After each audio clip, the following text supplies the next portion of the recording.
What's going on, guys? It's Speedoms, and today I am reacting to a video that I think might annoy some people, and that's part of the reason I'm actually reacting to it.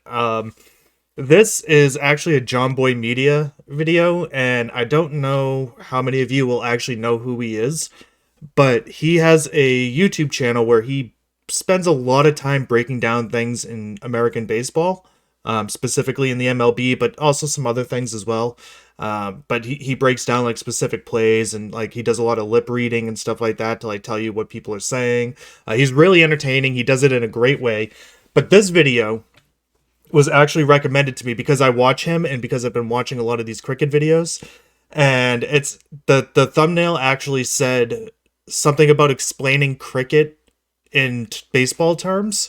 The actual name of the video is The Rules and Gameplay of Cricket, a Breakdown, but he apparently does this in baseball terms. So I think this would be really, really fun and probably annoy some people. So what could you do? But I just think because of all the people that have been upset that I compare cricket to baseball when I'm trying to learn the game, I figured this would be perfect to react to. So hope you guys enjoy this fun little video, and yeah, let's jump right into it. Original will be down in the description below, along with all my socials, Twitch, all that. So, yeah.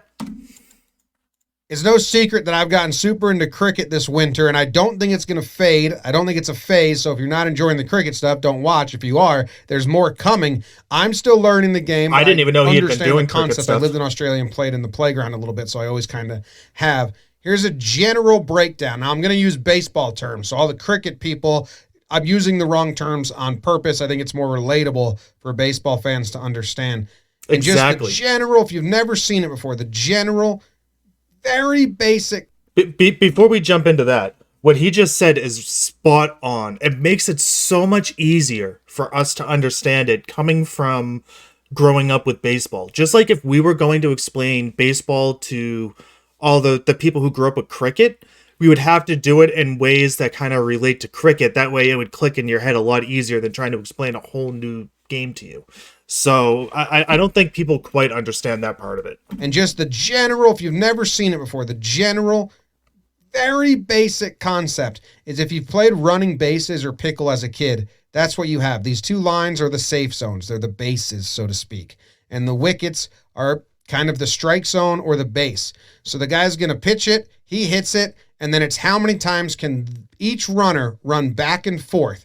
Every time they run to the other side, that's a run. That's the general concept. The fielding team has to get the ball and throw it in before the runners cross the line. If they get to the wicket before the runner crosses the line, then it's an out. It's a one-inning game, this version at least. Really long innings and only one inning apiece. So on this ball, that one's put in play and it's caught on the fly. Catch. So that's an out.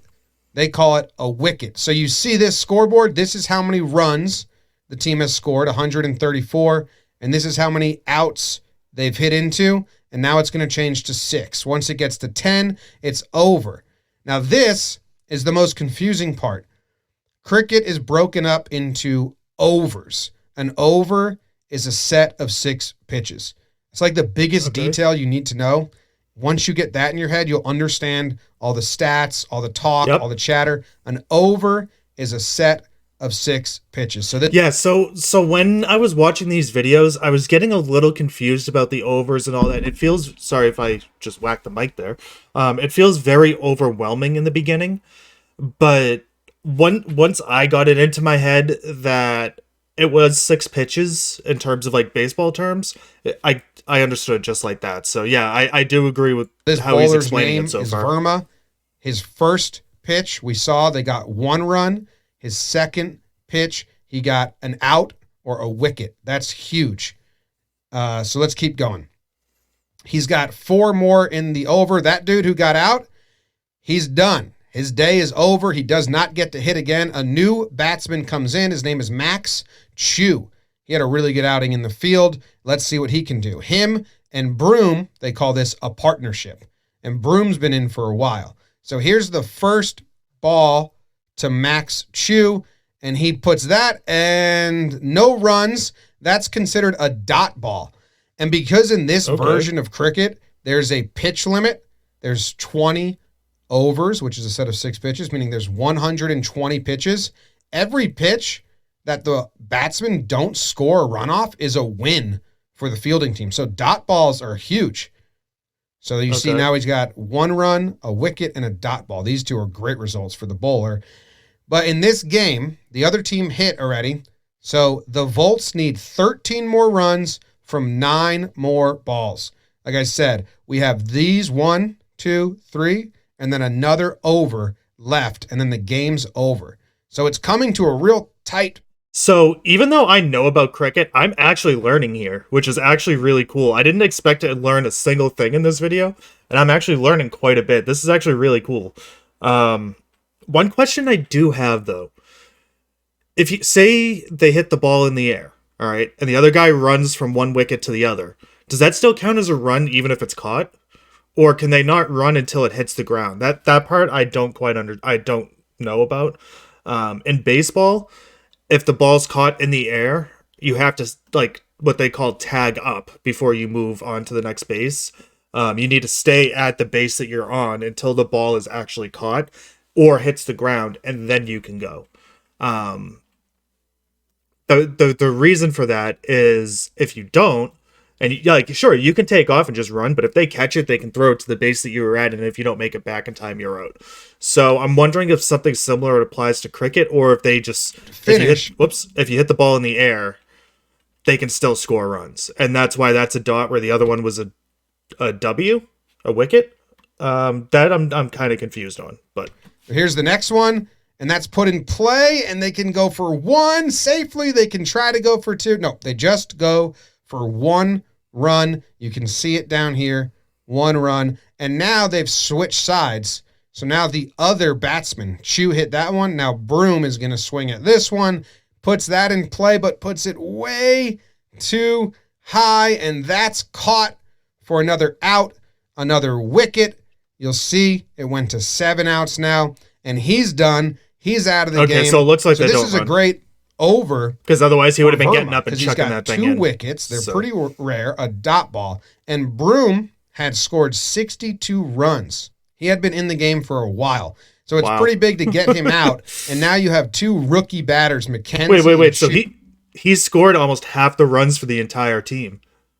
That's actually impressive. Like, knowing the game or not, that's impressive. And, he's only seen 2 pitches done. So they're coming into the game fresh, and there's only 7 more balls left. But here is what Chu does on this ball. Puts it in play and then runs, and it's basically like baseball equivalent of a hustle double. He needs to get as many runs as he can and maximize the hits, and they get back and they get 2 runs out of it safely. So that's a good way to end it, because now it's 10 more runs from 6 balls. You have a new bowler coming in, Kugaleen. I don't know how to pronounce that guy's name. And but now McKenzie is the batsman. Yeah, I'm not even going to try that. And he's up. And they switch because every over, they now pitch from the new side. They switch sides. So now this dude's going to get his first ball, and it's a pretty important part of the game. They need to get 10 runs on the next 6 balls. He puts that one right where it came from. Nice piece of hitting up the middle, and that's going to get him 1 run. Now Chu is up again. They switch sides, and here, listen to this. Max Chu! Max Chu! That's our play, you beauty! So over the fence like that is a home run. It's an automatic 6 runs. So here's an update of the score bug before and after that 6er from Max Chu. Beforehand, it was a 138 runs. He got 6 runs on that, so it goes to 144. The outs stay the same. 19.1 overs. That was another ball, so now it's 19.2. Keep going. You have McKenzie. He got 1 run off 1 ball. Chu had 3 off 3. Now Chu has 9 off of 4 balls seen. So that's their personal stats. Before were the team stats. It was 9 more runs from 5 balls, but he got 6. So now it's 3 more from 4. So that's a huge shot, because now victory should be in their hands. And then this is the overs, and we got a 6 there. And it's not a great start for our dude, Kugaleen, who's now got 1 wicket, but he's allowed 44 runs in 3.2 overs. So let's keep watching, see if the Volts can. So I just find this kind of funny that an American who is just learning the game, is explaining all the little bits that I never understood from all the other explainer videos. It's really, really interesting to see that, because I think part of the issue is that it seems so obvious to you guys, because you guys grow up with it, that you don't even think to put it in videos. But for us who are just learning the game, all that little stuff that he just explained, all the stuff down here and all that, and the 3 more runs from 4 balls, and like just the way he's explaining everything, it fits the American way of thinking. And honestly, I think this is one of the better like intro videos to cricket that I've seen. As coming from an American perspective, I'd like to know what you guys think. Let me know down in the comments. And do it. Max Chu is up again, and this one he's going to pop up in the air. Do they get under it? Do they get under it? No, it drops, and they get 1 more run out of it. So if you look at the way this is bowled, he bounces it really short because he wants it to come up in an area that's not really fun to hit at because he knows he's swinging. They can't afford to not swing. They're just trying to get wickets or get dot balls, and that one is, so close. That lands. So that's another run. So now you have the rookie up again. He's making his debut in this league, and he needs 2 more runs from the next 3 balls to win it for his team. And what's he going to do? Well, he's going to hit what we consider a walk-off homer. Now he goes to the short side of the field, a double fist pump, big ol' hugs from the rookies, feeling good. What a way to end it. They win the match. It's over. Walk off. So this is the final scorecard. Before we get into the scorecard, what he just did is basically like every American kid's dream, is to hit a walk-off home run in your first major league game ever. That's really, really cool. Just wanted to throw that out there. I'm sure in cricket it's kind of similar. Like you want to hit a walk-off or, hit some big, have some big sixer or whatever. I forget what they're called. Is it a sixer? I don't even remember what they call them. But yeah, that's really awesome. Really, really awesome. Good for him. This is the Volts roster. The first batsman, he got 8 runs off 5 balls. The next one, 10 runs off 10. This is they were caught out, so C stands for caught. And then this is the fielder who made the catch. B stands for the bowler who bowled them out or who bowled it out. This dude, Phillips, wasn't caught out. He was bowled out, meaning the bowler just hit the wickets and he was out. And really, you look at this. Broom did all the heavy lifting for them in the 3-hole. And then these guys, Chu and McKenzie, they never got out. They finished the match. On the other side, we have the other team's bowlers. They used 1, 2, 3, 4, 5. Or the Walker's brothers. They used 5 different bowlers. That's normal because you can't bowl more than 4 overs. That's a rule, so you can't just have one dude do the whole thing. Dots, all of these guys had 10 dot balls. That's pretty good. Runs, our guy Fisher allowed the least, 21. He got 2 wickets, so he had the best day out of all these things. So I don't know. Someone explain what economy means right there. Is that just like how efficient you are? Because it almost seems like, let me just take a look. Yeah, like 5.25, 5.50, and the only difference is 1 extra run. That's 1 extra run, 0.25. So does each category count as like 0.25? Is that how it works? Then you like average things out? I don't know. I don't really get it, but somebody explain the economy to me. I'm guessing it has to do something with efficiency. I just don't quite understand how that works. Too fast for you? Might not. If you want to watch it, this league is on ESPN Plus. If you like baseball, you're going to like T20 cricket. I got to assume it's very similar in pace and play and intricacies. And if you understand what I just said, and then you watch a game, it'll all come together. It's much simpler than baseball from a first-time viewing experience because the general concept is just way simpler. All right, so I don't know what this is. It just automatically went to the next video. But anyways, he probably just annoyed some people saying it's a lot simpler, but I don't think he meant that as an insult. I think he actually meant that as kind of a good thing. Baseball has so many like complexities in terms of just like the rules. There's just so many little things. Like there's things that come up where like the umpires, we call them umpires, the refs, whatever. they don't even understand the full rules, and they have to like check with other umpires. Or I even saw a video of umpires actually consulting a rule book on something.